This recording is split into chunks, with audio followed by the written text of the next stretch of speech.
Dans l'actualité, on trouve aussi ces états généraux de l'alimentation, consacrés notamment à la transition énergétique dans l'agriculture et le bilan catastrophique dressé par l'UFC Que Choisir Hauts-de-France, notamment sur le sujet de l'eau.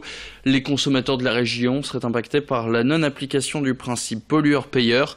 Ce sont surtout les consommateurs de l'agence de l'eau Artois-Picardie qui payent 80% de la redevance pollution et 83% de la redevance prélèvement, soit 121 millions d'euros par an. Un constat choquant, d'autant que le monde agricole, qui est l'une des causes de cette pollution, ne paye que la plus faible partie des redevances. L'eau s'avère donc plus rare, mais aussi plus polluée, d'après l'association de défense des consommateurs, qui a d'ailleurs lancé une pétition sur son site internet.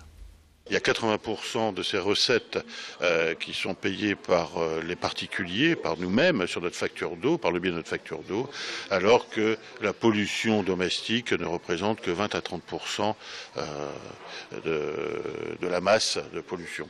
Pour les agriculteurs, de toute façon, le problème, c'est que la plupart du temps, et surtout dans l'agriculture intensive, ils sont pieds et poings liés avec des sociétés qui ont commandé des pommes de terre, des petits pois et autres. Et donc, ils ont besoin d'arroser à des moments de sécheresse, ils ont besoin de faire plein de choses et de traiter également pour avoir un produit qui corresponde exactement à ce qui était demandé.